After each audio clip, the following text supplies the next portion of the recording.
കുട്ടികളെ നമസ്കാരം. യമപഞ്ചകം എന്നത് അഹിംസ, സത്യം, അസ്തേയം, ബ്രഹ്മചര്യം, അപരിഗ്രഹം എന്നതാണ് പ്രധാനപ്പെട്ട യമ നിയമങ്ങളിലെ യമത്തിലെ പ്രധാനപ്പെട്ട 5 സംഗതികൾ. അതിൽ അഹിംസയെപ്പറ്റിയും സത്യത്തിനെ പറ്റിയും നമ്മൾ കേട്ട് കഴിഞ്ഞു. ഇനി അസ്തേയം, അതായത് മോഷ്ടിക്കാതിരിക്കൽ, അതിനെപ്പറ്റി ആണ് പറയുന്നത്. സ്തേയം എന്ന് പറഞ്ഞാൽ മോഷ്ടിക്കലാണ്. അത് ഒട്ടും നല്ല ശീലമല്ല. അതിനെപ്പറ്റി കവി എന്താണ് പറയുന്നത് 10ാമത്തെ ശ്ലോകത്തിൽ എന്ന് നമുക്ക് നോക്കാം. മായം വഹിച്ചു പരവിത്തമെടുക്ക സാക്ഷാൽ സ്തേയം, നിനക്കിലതു പാതകമൗലിരത്നം, തായം വിളക്കിലതു തൻ്റെ ധനം കെടുത്തും, കായം കടുപ്രചരപീഡനപാത്രമാക്കും.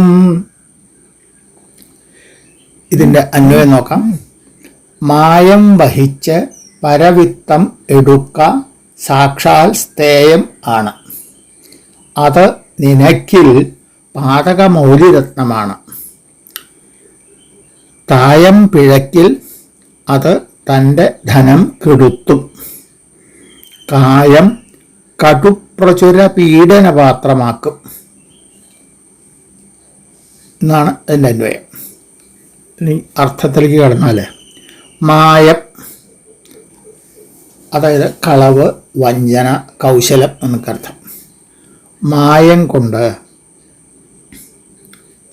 മായം വഹിച്ച് പറഞ്ഞാൽ മായത്തിൻ്റെ സഹായത്തോടു കൂടി, അതായത് കള്ളത്തരത്തിൽ, പരവിത്തമെടുക്ക, പരൻ അന്യൻ, വിത്തം ധനം.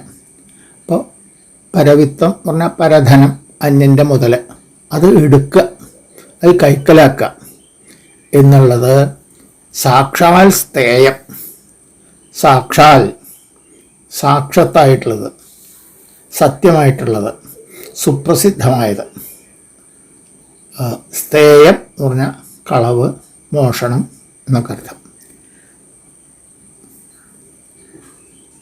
ഇത് ഇപ്പം മറ്റുള്ളവരുടെ വിത്തം, ധനം സൂത്രത്തിൽ കൈക്കലാക്കുന്നതാണ് മോഷണം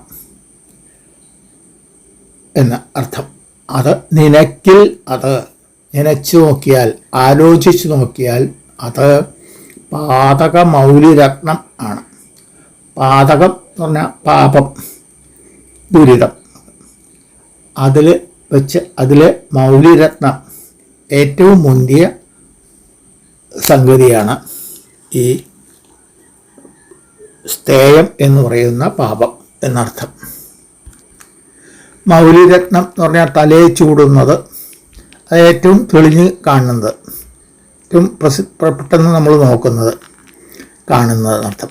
അപ്പോൾ അതിൽ വെച്ച് ശ്രേഷ്ഠം കേമാണ്. അതായത് പാപങ്ങളിൽ വെച്ച് വളരെ മുന്തിയ ഇനമാണ് ഈ മോഷണം എന്നുള്ള സംഗതി, പാപം അർത്ഥം. പരദ്രവ് മോഷ്ടിച്ചെടുക്കൽ നന്നല്ല, അത് ദുരിതമാണ്, ഏറ്റവും വലിയ മുന്തിയ പാപമാണ് എന്നാണ് ചുരുക്കത്തിൽ. പിന്നെ അതിൽ തായം പിഴയ്ക്കുകിൽ, തായം എന്ന് പറഞ്ഞാൽ ഉന്നം, ലക്ഷ്യം പിഴയ്ക്കുക. അത് തായം എന്നുള്ളത് പകടകളിയിലൊക്കെ ഉള്ളതാണ്. ഇത്ര എണ്ണം കിട്ടണം എന്നുള്ള കളിക്കലാണ്. അത് കിട്ടാണ്ട് വന്നാൽ ലക്ഷ്യം നേടാൻ പറ്റില്ല. അതാണ് തായം പിഴയ്ക്കുകിൽ. അത് തൻ്റെ ധനം കെടുത്തും, തൻ്റെ സ്വന്തം മോഷ്ടിച്ചെടുത്തതല്ല, പിന്നെ വേറെ വഴിക്കും അയാൾ സമ്പാദിച്ചിട്ടുള്ള ആ ധനം കൂടി അതിനെ കെടുത്തും, ഇല്ലാതെയാക്കും എന്നർത്ഥം. മോഷ്ടിച്ച കൈയോടെ പിടിച്ചാൽ അയാളുടെ കയ്യിലുള്ള മുഴുവൻ മുതലും ആൾക്കാർ, അല്ലെങ്കിൽ ദണ്ഡം നടപ്പാക്കുന്ന ആര് കണ്ടുകിട്ടും.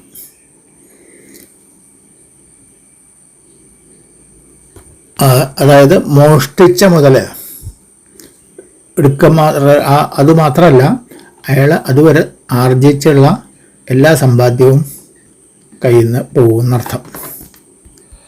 അതുകൊണ്ടും ദുരിതം അവസാനിക്കുന്നില്ല. കായം, അതായത് ശരീരം, സ്വന്തം ദേഹം, അത് കടുപ്രചര പീഡന പാത്രമാക്കും എന്നാണ് പറയുന്നത്. കടു എന്ന് പറഞ്ഞാൽ വർദ്ധിച്ച, പെരുകിയ, ചൂടുള്ള, അസഹ്യമായ എന്നൊക്കെ അർത്ഥം പറയാം. പ്രചുരം എന്ന് പറഞ്ഞാലും വർദ്ധിച്ച, നിറഞ്ഞ, വലിയ. അപ്പോൾ കടുപ്രചുരം എന്ന് പറഞ്ഞാൽ അസഹ്യമായതും വലുതും ആയിട്ടുള്ള പീഡനം എന്ന് പറഞ്ഞാൽ മർദ്ദനം.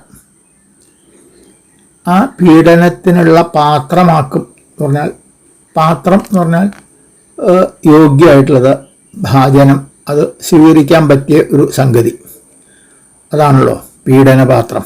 അപ്പോൾ പീഡനം നിറച്ചു വയ്ക്കാൻ യോഗ്യമായതാണ് പീഡനപാത്രം.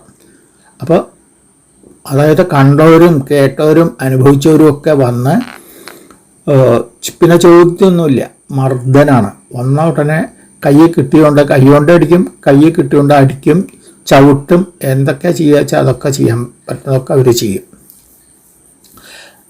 ഇപ്പോൾ പോക്കറ്റടിക്കാരൊക്കെ പിടിക്കപ്പെട്ടാൽ പിന്നെ നാട്ടുകാർ മുഴുവൻ കൈവയ്ക്കും.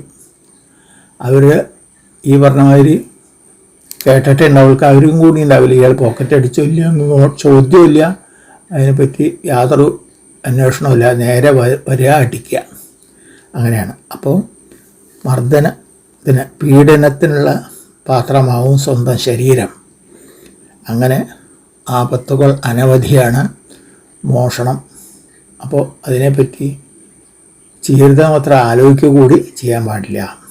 ചുരുക്കത്തിൽ പറഞ്ഞാൽ മോഷണം എന്നാൽ അന്യൻ്റെ വിത്തം കള്ളത്തരത്തിൽ കൈക്കലാക്കലാണ്. അത് പാപത്തിൽ വെച്ച് ഒന്നാമത്തെയാണ്. അതിനാൽ സ്വന്തം ധനം മാത്രമല്ല ശരീരപീഡയും അനുഭവിക്കേണ്ടി വരും. അതിനാൽ സ്ഥേയം, അതായത് മോഷണം ഒരിക്കലും ചെയ്യരുത്, അതിനെപ്പറ്റി വിചാരിക്കുക കൂടി ചെയ്യരുത് എന്നർത്ഥം. നമുക്ക് ഈ ശ്ലോകം ഒന്നുകൂടി ചൊല്ലാം. മായം വഹിച്ചു പരവിത്തമെടുക്ക സാക്ഷാൽ സ്ഥേയം, നിനക്കിലതു പാതകമൗലിരത്നം, കായം വിഴക്കിലതു തൻ്റെ ധനം കെടുത്തും, കായം കടുപ്രചരപീഡന പാത്രമാക്കും. ഇനി അടുത്ത ശ്ലോകത്തിലും ഇത് തന്നെയാണ് പ്രമേയം. അപ്പോൾ ഇതിനെപ്പറ്റി കൂടുതൽ വിവരങ്ങൾ അവിടെ പറയാം. ഇന്ന് തൽക്കാലം ഇവിടെ നിർത്താം. എല്ലാവർക്കും നമസ്കാരം.